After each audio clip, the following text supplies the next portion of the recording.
One Piece, 10 Ways the World Map Has Changed Since the Start of the Series. As Luffy the Straw Hats continue on their adventure, new geographical features locations have emerged.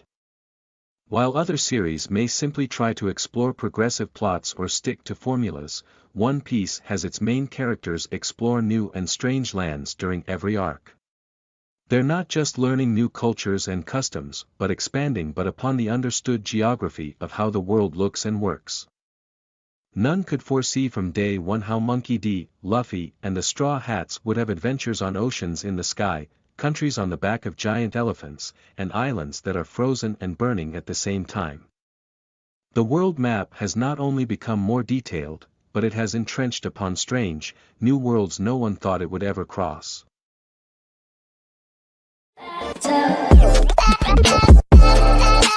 10. The world is now divided into the 4 blues. One of the most interesting things about One Piece's basic world map is how it neatly cuts into different quadrants. While the Grand Line is the center of most of the story, the rest of the Blue Sea houses most of the world and is divided by the Red Line and calm belts into the East Blue, West Blue, North Blue, and South Blue. It is apparently a rarity for any of these regions to consistently interact given how long and treacherous of a voyage it would be to cross the Grand Line. This is best pointed out in Sanji's backstory, where it took his family's living, climbing country to scale the Red Line.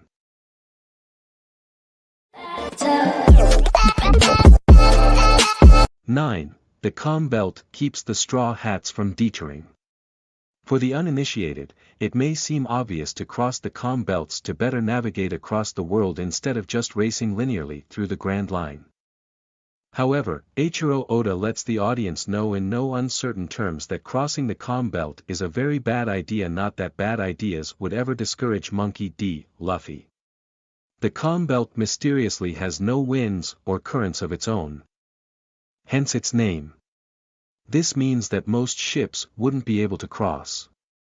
However, what deters even motorized ships and the bravest of adventurers are the scores of island-sized sea kings that inhabit the calm belt.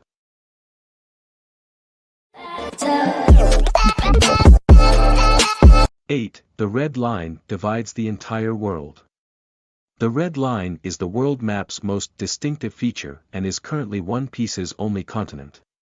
While taking shortcuts was never part of Luffy's plan, it became apparent as soon as he approached the Grand Line that he and his crew wouldn't be able to cross its impenetrable rocks or its 10,000-meter height. The Red Line has one intersection with the Grand Line that acts as an entranceway for most travelers called the Reverse Mountains, and another intersection that houses One Piece's most elite rulers called Mary Geoise and acts as a tollway into the New World.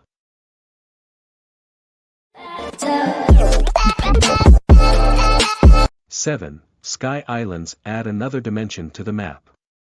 One Piece was supposed to end after the Alabasta arc, but Eiichiro Oda famously kept writing just because he was having a good time. However, that did mean that his story had to go through somewhat of a transitionary phase so that he could find his footing for future stories. That transitionary phase was likely the Skypiea arc. A story that brought new possibilities to the story as well as a literal new dimension to the world map. Here, the Straw Hats discovered the Sky Islands and the Sky Ocean, an entire world in the sky. Because of how difficult it is to travel there, most people down below don't even know that it exists, let alone are able to add it to their charters.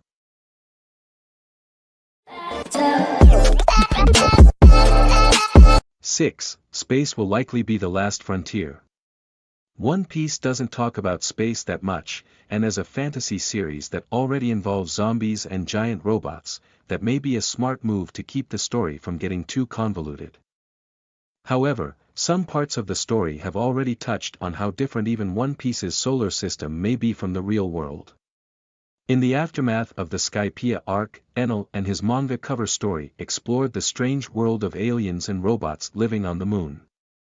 In the brief glimpses of O'Hara, fans were able to see a model of One Piece's planet and the 6 satellites that orbit it.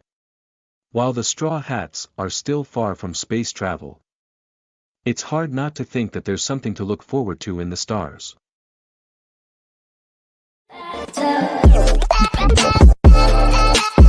5. Fishman Island hides below the sea.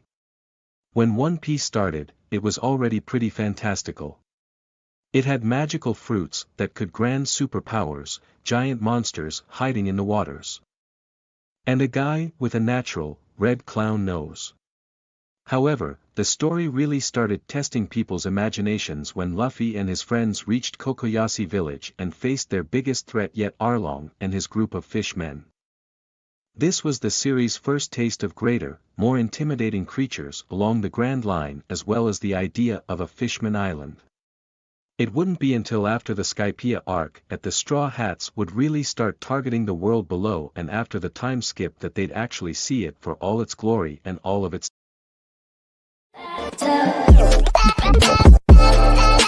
4. Tequila Wolf's Bridge may change how islands connect.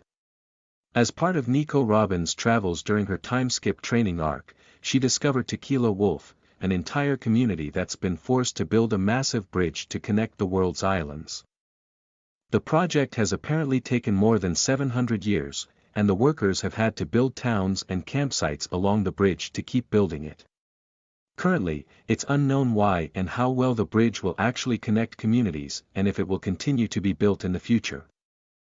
Especially given the fact that the sea trains aim to do the same thing but faster.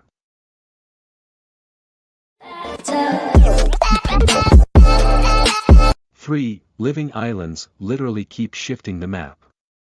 If a cartographer such as Nami truly wants to draw an accurate depiction of every country and community within the One Piece world, they have a lot of work ahead of them, given that some islands and countries literally move. The first instance of this that was shown was Zou, aka Zanesha, a giant elephant that houses the Mink tribe and their ancient kingdom. Zanesha has hinted that they are being forced to wander the world as punishment, though it's unknown as to why and if there are others like them. The other instance of moving islands is a little more organized and artificial. That would be the Germa Kingdom, an advanced society built on the backs of giant snails that are able to traverse even the Red Line and interlock to form a whole country.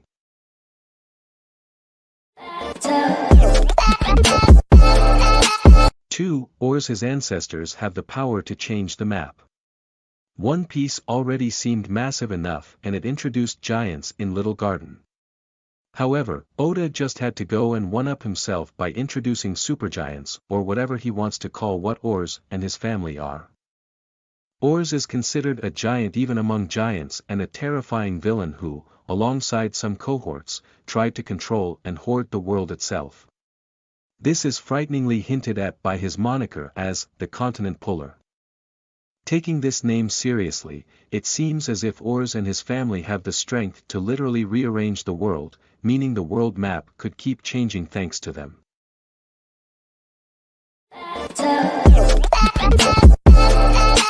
1. The New World is entirely new territory. Perhaps the most exciting feature of One Piece's world for aspiring adventurers and cartographers is the New World. This is the second half of the Grand Line found across from Mary Geos and is comprised of islands and sea that most people haven't explored or even added to the world map. Hence the name, New World. A huge part of Gold Roger's notoriety is the fact that he and his crew are seemingly the only people who have reached the ends of the New World and learned its secrets. It's now up to the Straw Hats to learn more about what the New World has to offer and what lies on the final island, Laugh Tale.